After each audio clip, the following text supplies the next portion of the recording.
걸프 지역의 휴전이 2026년 4월 22일 수요일 속보로 다시 한번 크게 흔들렸습니다. 이란이 휴전 중에 사우디아라비아의 유정들을 공격했고 사우디 왕국은 보복 조치를 검토하고 있습니다. 그리고 상황은 거기서 그치지 않습니다. 뉴스에서 돌고 있는 소식에 따르면 휴전 중에 사우디아라비아의 에너지 시설을 공격한 것은 단순한 부수적인 사건이 아니었습니다. 그것은 강력하고 직접적이며 위험한 경고였습니다. 피해는 이 지역의 민감한 지점을 건드렸고 전쟁을 다시 중심 이슈로 만들었습니다. 바로 최악의 상황이 이미 지나갔다고 주장하려던 시점에 말이죠. 그리고 바로 그 점에서 이 사실이 더욱 무게를 갖게 됩니다. 휴전 중에도 사우디 석유가 공격당할 수 있다면 걸프 지역은 여전히 새로운 폭발 직전에 있다는 뜻입니다. 곧 모든 이야기를 전해드리겠습니다. 채널 구독하셔야 정확한 정보, 실시간 소식, 최고의 저널리즘을 받아보실 수 있습니다. 믿고 맡기세요. 밀손 알비스였습니다. 일어난 일은 의도적이었고 심각했습니다. 사우디 국영통신사는 최근 공격으로 인해 왕국 내 여러 에너지 시설의 운영이 중단될 수밖에 없었다고 전했습니다. 그 영향은 즉각적이었습니다. 생산 능력이 하루에 약 60만 배럴 감소했습니다. 동서 송유관의 유량도 약 70만 배럴 정도 감소했습니다. 산업보안팀의 한 명이 사망했고 7명이 부상당했습니다. 이것은 근거 없는 소문이나 인터넷상의 잡음이 아닙니다. 이것은 공식적으로 인정된 피해로 생산, 송유, 정제, 수출에 영향을 미칩니다. 그리고 호르무즈 해협이 이미 두려움, 위협, 봉쇄 속에서 운영되고 있는 상황에서 사우디아라비아 영토에서 발생한 이번 타격은 더욱 치명적인 영향을 미쳤습니다. 위기의 중심 인물은 이란입니다. 사우디아라비아는 최근 공격만 언급하며 절제된 표현을 썼지만 핵심은 여전히 이란입니다. 하지만 로이터 통신은 이란 혁명 수비대가 에너지 시설과 석유 수송 라인 그리고 얌부 지역의 목표물까지 공격했다고 발표한 사실을 보도했습니다. 이로써 사건의 정치 구도가 완성됩니다. 중요한 것은 누가 방아쇠를 당겼느냐가 아니라 전달된 메시지입니다. 군사적 휴지기에도 테헤란은 걸프만 이웃국가 에너지 인프라를 계속 압박할 의지를 보였습니다. 이는 우위를 유지하고 두려움을 주며 휴전이 항복이 아님을 증명하려는 것입니다. 더 강경하게 해석하면 휴전은 재배치와 위협을 위한 일시적인 미장에 불과하게 되었습니다.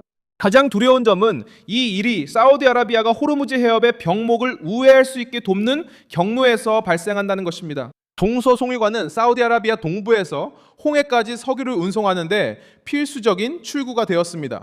이 경로가 공격을 받으면 피해는 사우디아라비아만의 문제가 아니라 전 세계적인 문제가 됩니다. 왕국은 마니파, 쿠라이스, 주바일, 얌부, 라스타누라, 리야드 그리고 가스 및 천연가스, 액체 관련 시설에서 피해가 보고되었습니다. 다시 말해 압박은 유전, 정유소, 가공, 운송, 수출 등 모든 분야에 영향을 미쳤습니다. 그래서 휴전 기간 중에 벌어진 이번 공격이 시장과 정치 모두에 큰 파장을 일으킨 것입니다. 공급에 영향을 주었고 동시에 모두의 안전에 대한 인식에도 영향을 미쳤습니다. 공격이 일어난 시점을 보면 그 메시지는 더욱 불안하게 다가옵니다. 이 일은 휴전선언 직후 그리고 안정화에 대한 논의가 한창일 때 발생했습니다. 이 시기는 원래 진정 국면이어야 했습니다. 하지만 실제로는 그 반대였습니다. 휴전 기간이 오히려 압박을 유지하고 어떤 정상화의 느낌도 허용하지 않기 위해 사용된 것입니다. 그리고 바로 여기서 이 이야기의 핵심이 드러납니다. 사우디의 유전, 정유소 그리고 수송로에 대한 공격은 단순한 군사적 행동으로만 보이지 않습니다. 이것은 이란이 전면전이 벌어지지 않더라도 여전히 걸프만의 경제적 심장부를 타격할 수 있다는 점을 보여주려는 시도로 보입니다. 리야드에게 이것은 기다림의 대가를 높입니다. 시장에는 경계심을 계속 유지하게 만듭니다. 이 지역에서는 휴전이 결코 경고하지 않았다는 인식이 더욱 강해집니다.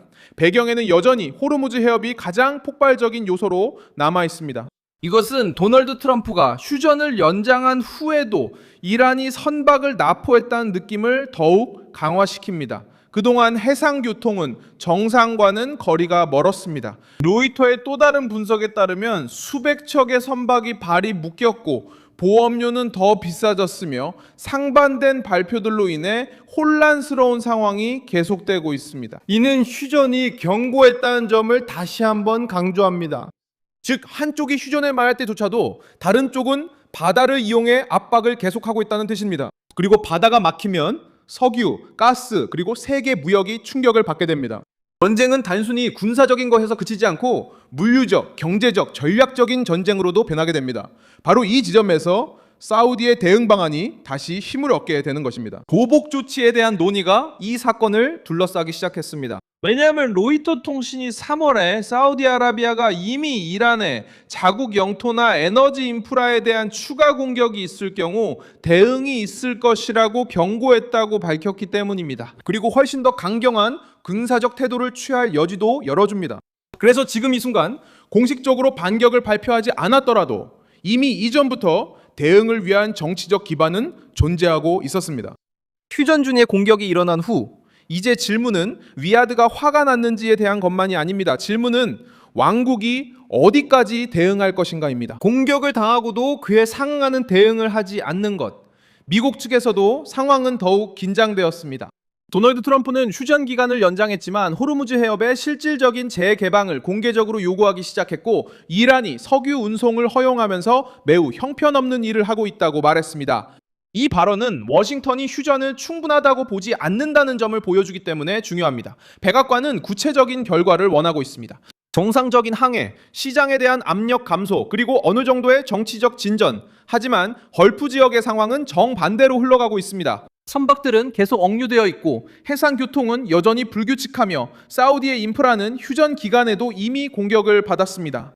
이로 인해 휴전은 연장됐지만 위기는 여전히 진행 중이며 언제든 통제 불능으로 치달을 수 있다는 해석이 나옵니다.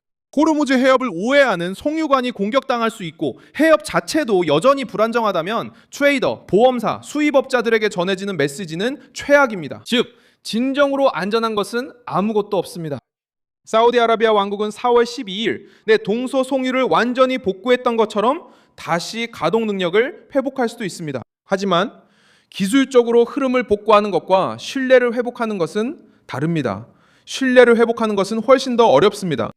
이 모든 것의 정치적 파장은 매우 큽니다.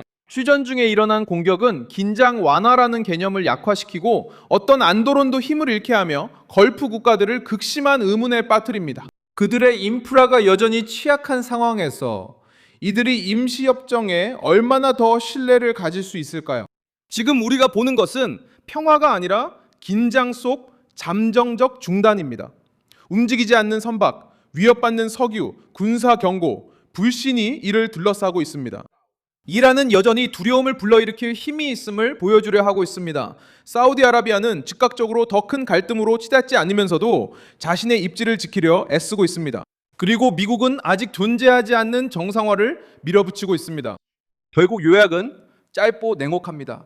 휴전 중에 공격이 일어난 것입니다. 그리고 이것이 왜 그렇게 심각한지에 대한 이유는 간단합니다. 휴전만으로는 사우디 석유도 걸프 지역의 안정도 지켜내지 못했다는 것을 보여줬기 때문입니다. 이 영상에 좋아요를 눌러주시고 채널을 구독해주세요. 그리고 마지막에는 댓글도 확인하셔서 밀소날비스 커뮤니티와 더욱 활발하게 소통해보세요.